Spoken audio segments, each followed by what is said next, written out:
Cekcok antar tetangga, darah tumpah kemana-mana, tercabut 2 nyawa. Ironisnya, korban sepasang suami istri pula.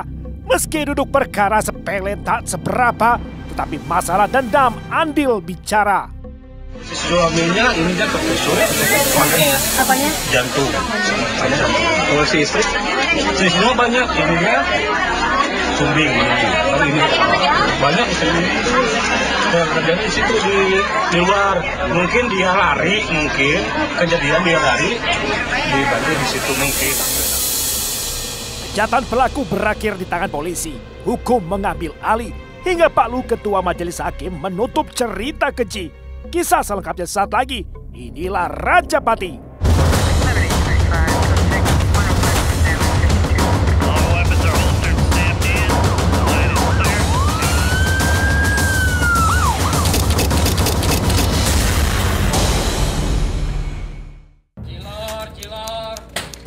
Hidup jauh dari keluarga, hari-hari Jufri Saempa penuh jerih payah menegakkan rumah tangga. Berkeliling menjajah aci telur dengan gerobaknya, mengumpulkan rupiah demi nafkahi istri dan anaknya.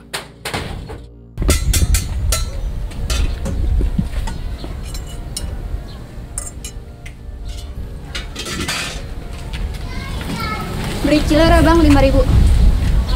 Si Neng, langganan si Abang. Beli berapa nih? 5.000 ya bang.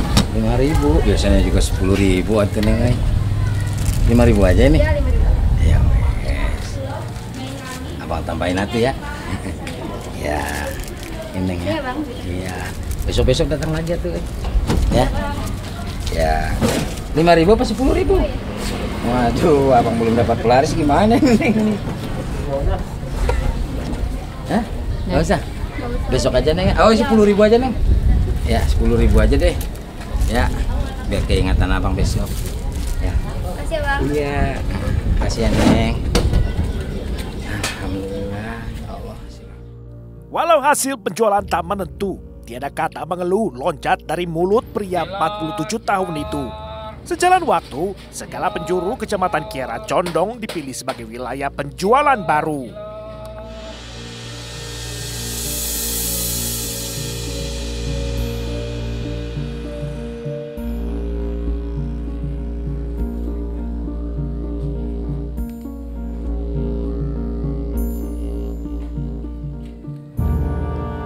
Baru setahun terakhir, Jufri pindah kontrakan rumah ke Kiara Condong di Kelurahan Babakan Sari, tepatnya di Jalan Desa. Entah kenapa, Jufri sulit akur dengan tetangga, yakni pasangan Ade Sumarna serta istrinya Lina Marlina. Jaket aku yang buat ke bengkel. Oh udah. Kang Ade. Libur Kang. Ya, Iya. Benar motor kan? biasalah. Di rumah ya. Takut dikit. Oh. Kalau punya motor di rumah ada apa kerusakan dikit bawa aja ke bengkel saya. Gue siap kan. Ya. Ini bertigaan aja tumben nih kayak ban becak. Kemana? Mau ke lurah dulu. Oh ya udah salam aja Pak Lurah dulu. Ya. Ayo kan. Hati-hati. Ya.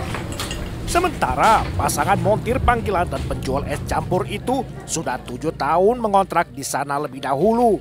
Hubungan antar tetangga sebelah pintu syarat lika-liku.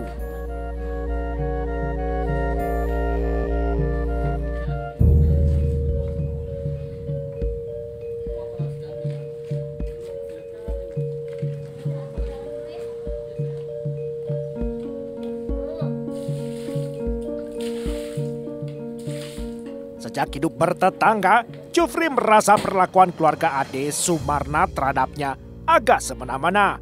Terlebih soal membuang sampah. Walau sudah ditegur, tabiat mereka tidak pernah berubah. Sampah tetangga berserak di depan petak kontrakannya.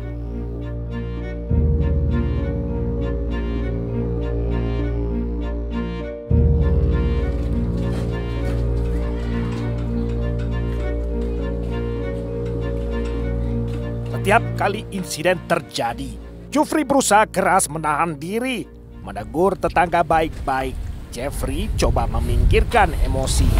Punten tuh. Ini apa-apaan sih, Teh? Ini sampah begini, masih sembarangan aja buang sampah, Teh. Teh, rumah saya ini bukan tempat sampah, Teh.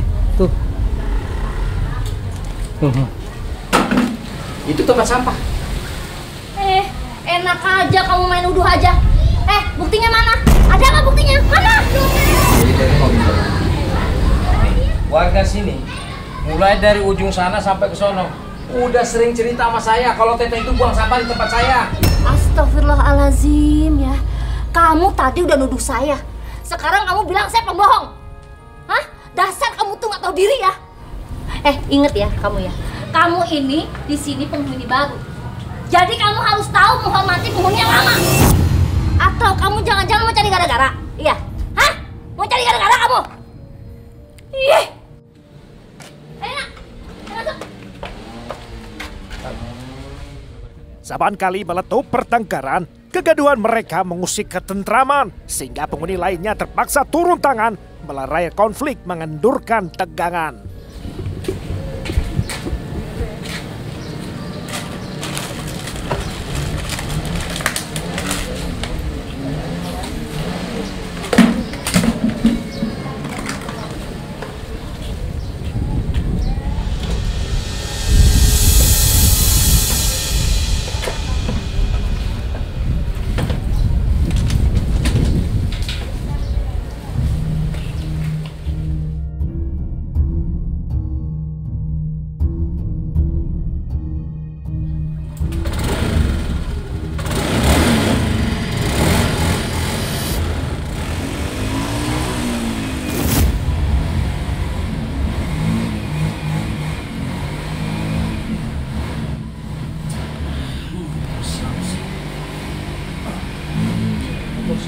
Ganggu orang aja.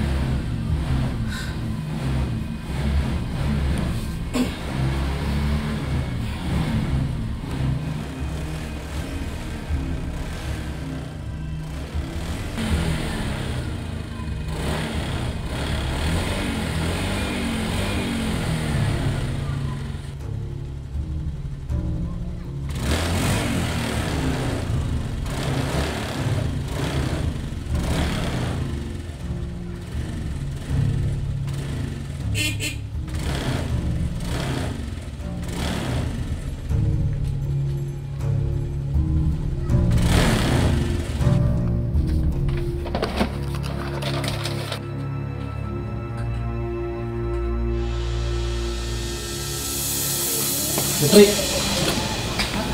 Iya kan, Dek? saya minta maaf. Ya atas kesalahan anak saya kemarin, emang anak saya yang buang sampah sembarangan. Sekali lagi saya minta maaf ya. Nggak apa-apa, Kang Ade. Semuanya itu saya udah maafin. Ya udah, mari kalau gitu saya duluan.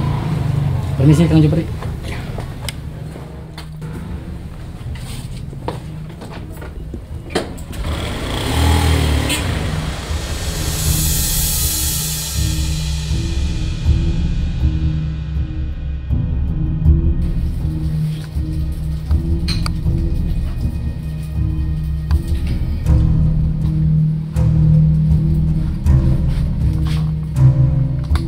Masalah sampai selesai sudah, kini urusan air bersih yang memantik selisih.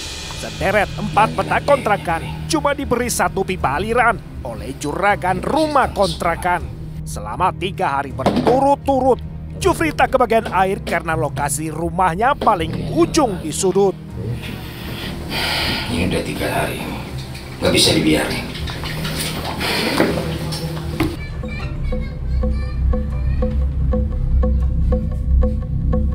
Teh, assalamualaikum Teh. Teh, assalamualaikum.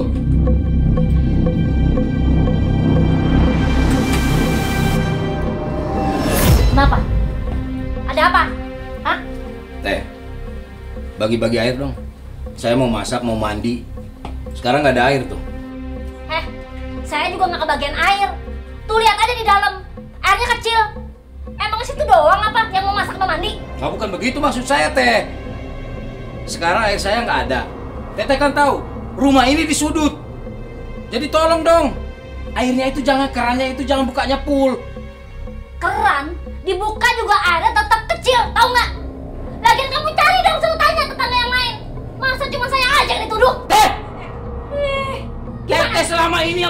masalah di sini. Keluarga Teteh yang bikin masalah semuanya. Mulai dari sampah, air. Sekarang mau bilang apa? Loh. Masalah sampah kan suami saya udah minta maaf. Terus kamu maunya apa lagi? Hah?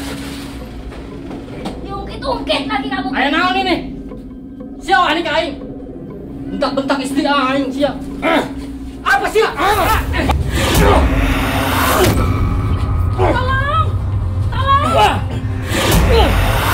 Cari ini, aku cepetan. Bantuin adik kamu juga.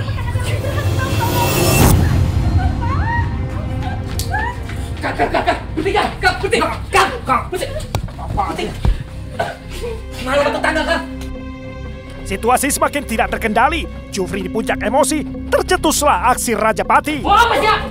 Mau apa sih? Berani. Hah?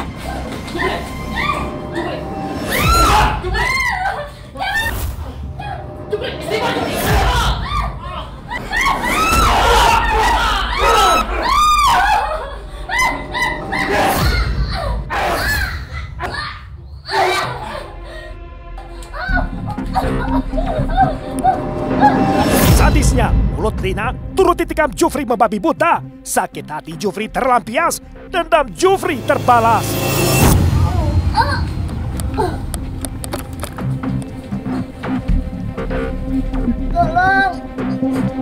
Tolong saya udah gak tahan.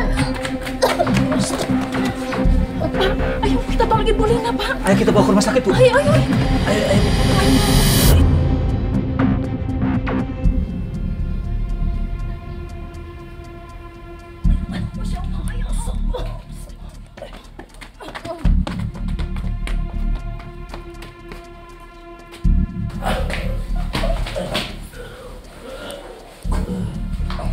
Namun maut memutus takdir hidup para korban. Lantaran terlambat mendapat pertolongan, keduanya menghembuskan nafas terakhir dalam perjalanan. Mengenaskan.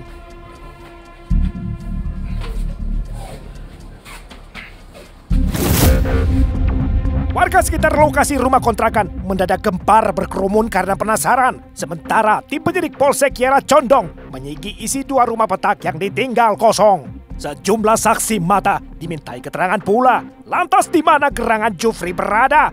Warga yang terpancing murka turut bertanya-tanya sebab tiada menyangka si tukang aci telur pembunuhnya.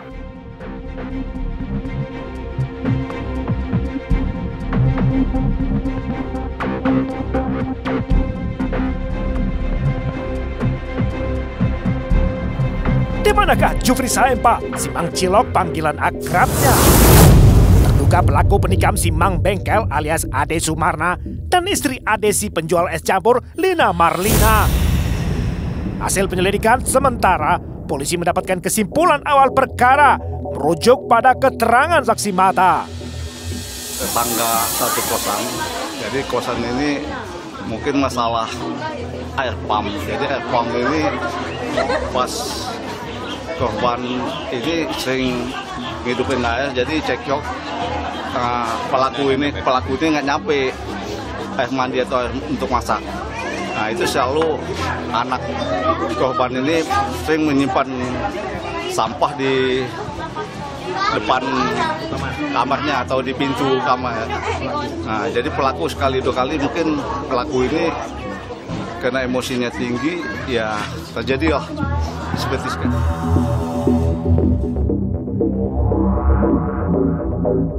Sempat diduga melarikan diri, ternyata Jufri menyerahkan diri ke kantor polisi. Serta gamblang mengaku bertanggung jawab atas kematian 2 korban Rajapati.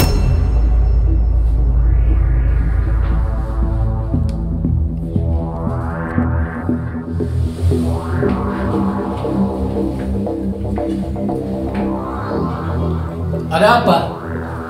Siapa kamu? Ngapain kamu di sini? Coba kamu jawab.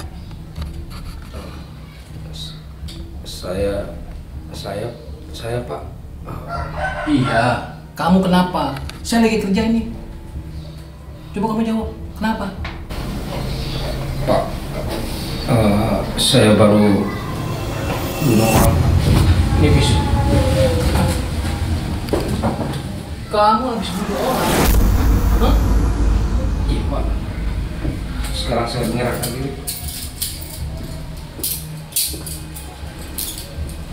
Diam dong. Duduk.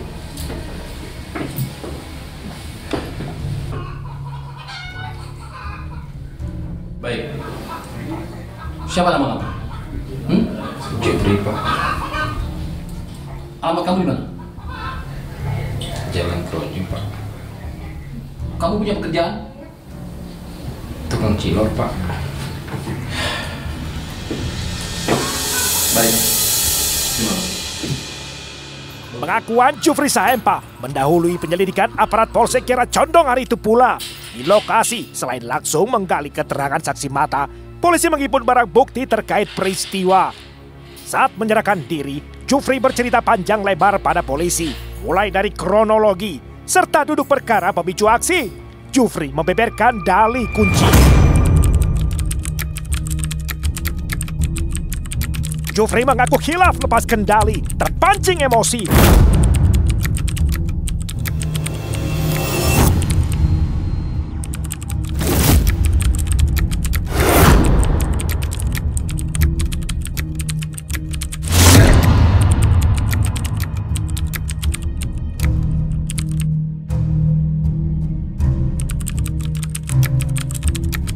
Oleh karena perlakuan korban yang menimbulkan sakit hati, terlebih lagi ia ditantang berkelahi, darahnya kontan mendidih, membela harga diri.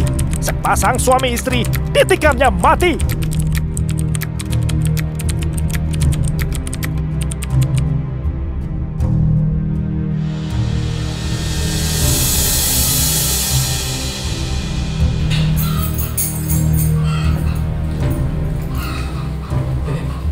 Mau ngapain kamu? Mohon izin Pak, kami mau membesuk saudara Jufri Pak. Maaf, belum boleh. Nggak boleh. Sebentar Pak, saya minta tolong Pak, sebentar. Kan saya udah bilang nggak boleh. Tolong Pak, sebentar saja Pak. Sudah. Iya, sebentar aja ya. Gak usah lama. Terima kasih Pak. Terima kasih Pak. Yuk. Iya, Kang. Kang. Maafkan saya. Saya tidak sadar. Saya hilaf. Apa kamu sudah gila? Atau kesurupan? Kamu itu baru saja bunuh 2 orang, tahu? Iya, Kang. Tapi semuanya, saya tidak tahu kenapa ini semua terjadi sama saya. Saya tidak sadar. Sampai saat ini, saya masih takut dan masih terngiang. Kejadian itu masih terngiang di mata saya dan saya sangat takut, Kang. Sudah. Gak usah banyak buang tenaga. Tapi kenapa kamu tega, Ju? Kenapa, Ju? Ternyata ya, kami semua tertipu sama kamu. Insaf, Ju. Iya, Kang. Saya akan insaf. Tapi bagaimana, Kang? Dengan anak-anaknya? Mereka sama keluarganya. Kalau tadi saya cegah, kamu pasti saya. Ayo kau. Sudah. Kita pulang. Udah, Ju. Kita pulang dulu. Iya, Kang. Di hadapan hamba hukum, Jufri pasrah sepenuhnya. Di Pengadilan Negeri Bandung, Jufri menatap takdirnya. Pada 21 Maret 2017, jaksa membacakan tuntutan agar hakim menjatuhkan vonis bersalah serta menghukumnya 15 tahun penjara. Penyesalan kemudian tidaklah bisa mengembalikan nyawa kedua korban. Posisi Jufri saat itu di ambang putusan hakim pengadilan.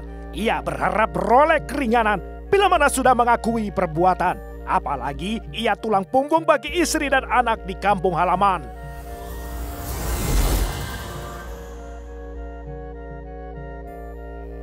Sementara setiap kali persidangan, Jufri selalu mendapat teror dari keluarga korban. Walau hukuman hakim sudah di depan mata, keluarga korban tak pernah puas selama nyawa tidak dibayar dengan nyawa. Namun yang terjadi berbeda. Ketua Majelis Hakim Lian Sibarani SH memutus terdakwa bersalah telah melakukan pidana pembunuhan sehingga terdakwa diganjar hukuman 14 tahun penjara, setahun lebih ringan dari tuntutan jaksa. Pertimbangannya meringankan karena pelaku sejak awal mengakui perbuatan. Selain itu terdakwa dinilai cukup bekerja sama serta memiliki tanggungan keluarga. Sudah Jufri, kamu yang sabar aja. Terima cobaan ini, ya. Gak usah stres.